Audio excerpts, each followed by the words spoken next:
আসসালামু আলাইকুম, স্বাগতম নিউজ দর্পণ সংবাদে। আমি মোহাম্মদ জাকারিয়া আজকের সব আন্তর্জাতিক খবর নিয়ে হাজির হয়েছি। শুরুতেই জানিয়ে দিব সংবাদ শিরোনাম, তারপর বিস্তারিত। সপ্তাহান্তে ইরানে হামলা, প্রস্তুত আমেরিকার। মার্কিন সেনা, পরমাণু কেন্দ্র সামলাতে তৎপর ইরানও। মার্কিন রণতরীর দিকে ধেয়ে আসা ইরানি ড্রোন ভূপাতিত করল যুক্তরাষ্ট্র। বিস্ফোরক দাবি উত্তর কোরিয়ার, পারমাণবিক রকেট লঞ্চার উদ্বোধন। ইরান উপকূলে যুক্তরাষ্ট্রের যুদ্ধবিমানের আনাগোনা বেড়েছে। নাইজেরিয়ায় খনিতে গ্যাস আসসালামু আলাইকুম, স্বাগতম জানাচ্ছি নিউজ দর্পণ সংবাদে। আমি মোহাম্মদ জাকারিয়া। এতক্ষণ শুনছিলেন সংবাদ শিরোনাম, এবার বিস্তারিত। সপ্তাহান্তেই ইরানে হামলার আশঙ্কা এবং প্রস্তুত আমেরিকা। মার্কিন সেনা ও পরমাণু কেন্দ্র সামলাতে তৎপর ইরান নিয়ে আন্তর্জাতিক অঙ্গনে এক থমথমে পরিস্থিতি বিরাজ করছে, যা সাম্প্রতিক সময়ের ভূ-রাজনীতির অন্যতম বড় খবর হয়ে দাঁড়িয়েছে। বিভিন্ন আন্তর্জাতিক গোয়েন্দা সংস্থা এবং সামরিক বিশ্লেষকদের ধারণা অনুযায়ী চলতি সপ্তাহের শেষ নাগাদ বা সপ্তাহান্তেই মধ্যপ্রাচ্যের অন্যতম শক্তিশালী দেশ ইরানে একটি বড় ধরনের সামরিক অভিযানের প্রস্তুতি নিচ্ছে মার্কিন যুক্তরাষ্ট্র এবং তাদের মিত্রবাহিনী, যার ফলে পুরো অঞ্চল জুড়ে এক ভয়াবহ যুদ্ধের দামামা বেজে উঠতে পারে বলে আশঙ্কা করা হচ্ছে। পেন্টাগন এবং হোয়াইট হাউসের অন্দরমহল থেকে পাওয়া খবর অনুযায়ী পারস্য উপসাগরে মার্কিন রণতরী এবং বিমানবাহী জাহাজের উপস্থিতি নজিরবিহীনভাবে বৃদ্ধি করা হয়েছে এবং হাজার হাজার মার্কিন সেনাকে সর্বোচ্চ সতর্কাবস্থায় বা হাই অ্যালার্টে রাখা হয়েছে, যাতে করে যে কোনো মুহূর্তে কমান্ড আসা মাত্রই তারা নির্দিষ্ট লক্ষ্যবস্তুতে আঘাত হানতে পারে। অন্যদিকে ইরান সরকার এবং তাদের বিপ্লবী গার্ড বাহিনী বা আইআরজিসি এই হুমকিকে মোটেই হালকাভাবে নিচ্ছে না, বরং তারা তাদের আকাশ প্রতিরক্ষা ব্যবস্থাকে সর্বোচ্চ শক্তিশালী করেছে এবং বিশেষ করে তাদের পরমাণু কেন্দ্রগুলো যেমন নাতাঞ্জ এবং ফোর্দোর মতো স্পর্শকাতর স্থাপনাগুলোর নিরাপত্তা ব্যবস্থাকে বহু গুণ বাড়িয়ে দিয়েছে।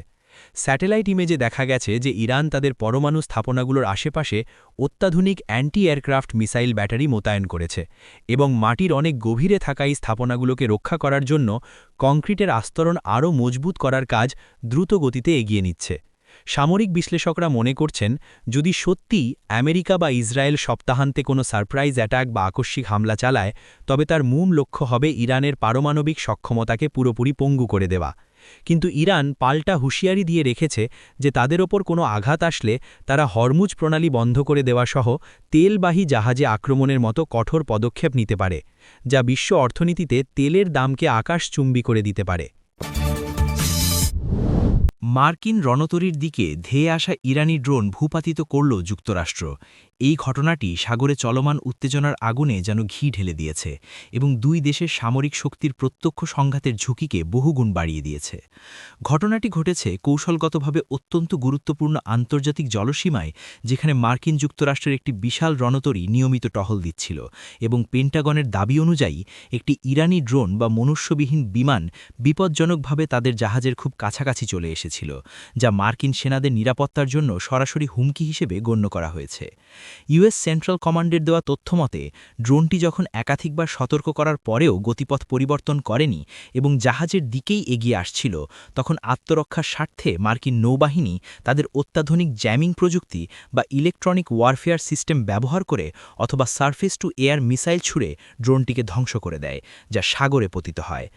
এই ঘটনাটি এমন এক সময় ঘটল যখন দুই দেশের মধ্যে কূটনৈতিক সম্পর্ক তলানিতে ঠেকেছে এবং সামরিক মহড়া ও পাল্টা মহড়ার মাধ্যমে একে অপরকে শক্তি প্রদর্শনে ব্যস্ত। সামরিক বিশ্লেষকরা বলছেন, আধুনিক নৌযুদ্ধে ড্রোন একটি গেম চেঞ্জার বা মোড় ঘুরিয়ে দেওয়া হাতিয়ার হিসেবে আবির্ভূত হয়েছে, কারণ এগুলো সস্তা এবং সহজে পরিচালনা করা যায়, কিন্তু এর মাধ্যমে প্রতিপক্ষের প্রতিরক্ষা ব্যূহ ভেদ করার বা নজরদারি চালানোর চেষ্টা করলে তা বড় ধরনের সংঘাতের সূচনা করতে পারে। ইরানের পক্ষ থেকে অবশ্য দাবি করা হচ্ছে যে তাদের ড্রোনটি সম্পূর্ণ রুটিন মাফিক নজরদারিতে ছিল এবং আন্তর্জাতিক আইন মেনেই চলাচল করছিল, কিন্তু আমেরিকা আগ্রাসী মনোভাব দেখিয়ে সেটিকে গুলি করে নামিয়েছে, যা উস্কুনিমূলক আচরণ ছাড়া আর কিছুই নয়। এই ঘটনার পর ওই অঞ্চলে থাকা অন্যান্য বাণিজ্যিক জাহাজগুলোর মধ্যেও আতঙ্ক ছড়িয়ে পড়েছে, কারণ অতীতেও আমরা দেখেছি যে সামরিক উত্তেজনার সময় বাণিজ্যিক ট্যাঙ্কারগুলো লক্ষ্যবস্তুতে পরিণত হয় বা ভুলবশত হামলার শিকার হয়। পারমাণবিক রকেট লঞ্চার উদ্বোধন। এই খবরটি এশীয় প্রশান্ত মহাসাগরীয় অঞ্চলের নিরাপত্তা ব্যবস্থাকে নতুন করে প্রশ্নের মুখে ঠেলে দিয়েছে এবং কিম জং উনের নেতৃত্বাধীন দেশটি যে তাদের সামরিক উচ্চাকাঙ্ক্ষা থেকে এক চুলও সরে আসেনি তা আবারও প্রমাণ করেছে। সম্প্রতি উত্তর কোরিয়ার রাষ্ট্রীয় গণমাধ্যমে প্রকাশিত এক প্রতিবেদনে দাবি করা হয়েছে যে তারা একটি নতুন ধরনের super large multiple rocket launcher system তৈরি করেছে, যা শুধুমাত্র প্রচলিত বিস্ফোরক নয় বরং ট্যাকটিক্যাল বা কৌশলগত পারমাণবিক অস্ত্র বহনেও সক্ষম। এই ঘোষণার মাধ্যমে পিয়ংইয়ং কার্যত দক্ষিণ কোরিয়া এবং জাপানে থাকা মার্কিন ঘাঁটিগুলোকে সরাসরি এক বড় ধরনের চ্যালেঞ্জ ছুড়ে দিল, কারণ এই রকেট লঞ্চারগুলো খুব অল্প সময়ের মধ্যে এবং নিচু দিয়ে উড়ে গিয়ে রাডার ফাঁকি দিয়ে লক্ষ্যবস্তুতে আঘাত হানতে পারে। সামরিক কুচকাওয়াজ বা উদ্বোধনী অনুষ্ঠানে দেখা গেছে যে বিশাল আকারের ট্রাকের উপর বসানো এই রকেট লঞ্চারগুলো সারিবদ্ধভাবে সাজানো রয়েছে এবং কিম জং উন নিজে উপস্থিত থেকে এই সমরাস্ত্রের উদ্বোধন করছেন, যা তার দেশের সামরিক সক্ষমতার এক নতুন অধ্যায়। আন্তর্জাতিক অস্ত্র বিশেষজ্ঞরা মনে করছেন ব্যালিস্টিক মিসাইল এবং রকেট লঞ্চারের মধ্যে যে প্রযুক্তিগত পার্থক্য ছিল উত্তর কোরিয়া তা মুছে ফেলছে এবং তাদের এই নতুন অস্ত্রগুলো স্বল্প পাল্লার হলেও এগুলোর ধ্বংস ক্ষমতা অকল্পনীয় হতে পারে। বিশেষ করে ট্যাকটিক্যাল নিউক্লিয়ার উইপন ব্যবহারের হুমকি এই অঞ্চলের ভূ রাজনীতিতে এক অস্থিতিশীল পরিবেশ তৈরি করেছে, কারণ এতদিন ধারণা করা হতো পারমাণবিক অস্ত্র শুধুমাত্র চূড়ান্ত যুদ্ধের জন্য জমা রাখা হয়, কিন্তু রকেট লঞ্চারে এর সংযোজন মানে হল তারা ছোটখাটো সংঘাতেও এটি ব্যবহারের কথা বিবেচনা করতে পারে। দক্ষিণ কোরিয়া এবং যুক্তরাষ্ট্র এই দাবির তীব্র নিন্দা জানিয়েছে এবং তারা বলছে যে এটি জাতিসংঘের নিরাপত্তা পরিষদের রেজলিউশনের সুস্পষ্ট লঙ্ঘন, কিন্তু উত্তর কোরিয়া বরাবরের মতোই এই নিন্দা বা নিষেধাজ্ঞাকে তোয়াক্কা না করে নিজেদের অস্ত্রভাণ্ডার সমৃদ্ধ করে চলেছে। এই পরিস্থিতিতে ওই অঞ্চলের সাধারণ মানুষের মনে আতঙ্ক বিরাজ করছে, কারণ যুদ্ধের সাইরেন বাজলে বা মিসাইল পরীক্ষা চালালে সবচেয়ে বেশি ভুক্তভোগী হয় জাপান ও দক্ষিণ কোরিয়ার নাগরিকরা। ইরান উপকূলে যুক্তরাষ্ট্রের যুদ্ধবিমানের আনাগোনা বেড়েছে, এই খবরটি বর্তমান মধ্যপ্রাচ্য পরিস্থিতির প্রেক্ষাপটে অত্যন্ত তাৎপর্যপূর্ণ এবং এটি ইঙ্গিত দিচ্ছে যে আকাশপথেও এখন যুদ্ধের মেঘ ঘনীভূত হচ্ছে।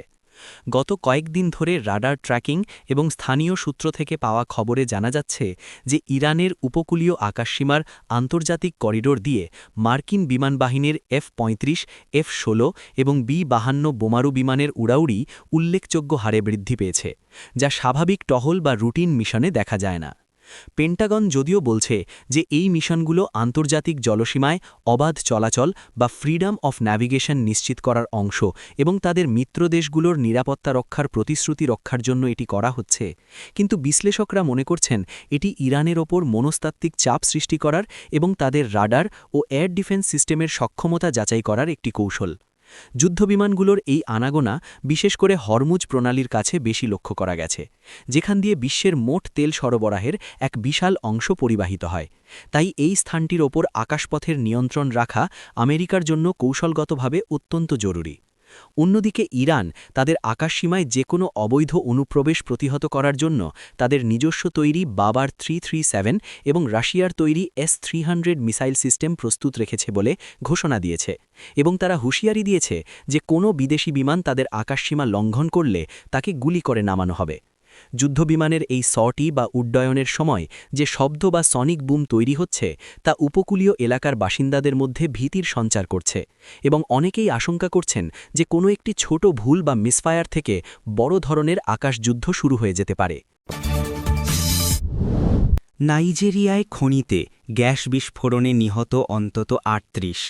সংবাদ শিরোনামের শেষ অংশে আমরা দৃষ্টি দিচ্ছি একটি মর্মান্তিক মানবিক বিপর্যয়ের দিকে, যা আফ্রিকার দেশ নাইজেরিয়ায় ঘটেছে এবং আমাদের আবারও মনে করিয়ে দিয়েছে যে উন্নয়নের বা সম্পদের খোঁজে মানুষ কতটা ঝুঁকির মুখে কাজ করে। নাইজেরিয়ার একটি খনিতে ভয়াবহ গ্যাস বিস্ফোরণের ঘটনায় এখনও পর্যন্ত অন্তত ৩৮ জন শ্রমিকের মৃত্যুর খবর পাওয়া গেছে এবং আরও অনেকে গুরুতর আহত অবস্থায় হাসপাতালে মৃত্যুর সাথে পাঞ্জা লড়ছেন, আবার অনেকেই খনির গভীর অন্ধকারে আটকা পড়ে আছেন বলে আশঙ্কা করা হচ্ছে। স্থানীয় প্রশাসন এবং উদ্ধারকর্মীরা জানিয়েছেন যে খনির ভেতরে জমে থাকা দাহ্য গ্যাস বা মিথেন গ্যাসের কারণে এই বিস্ফোরণটি ঘটেছে এবং বিস্ফোরণের তীব্রতা এতটাই বেশি ছিল যে খনির প্রবেশপথ ধসে পড়েছে, যার ফলে উদ্ধার কাজ চালানো অত্যন্ত কঠিন হয়ে পড়েছে।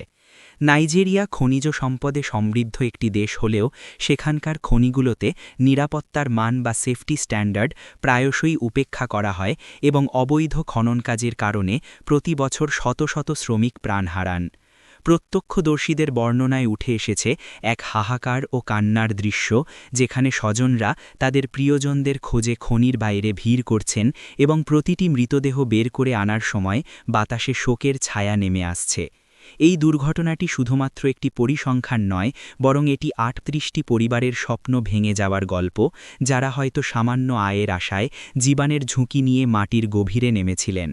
সরকারের পক্ষ থেকে তদন্ত কমিটি গঠন করা হয়েছে এবং দোষীদের শাস্তির আওতায় আনার প্রতিশ্রুতি দেওয়া হয়েছে, কিন্তু অতীতেও এমন অনেক দুর্ঘটনার বিচার হয়নি বলে শ্রমিক নেতাদের অভিযোগ রয়েছে।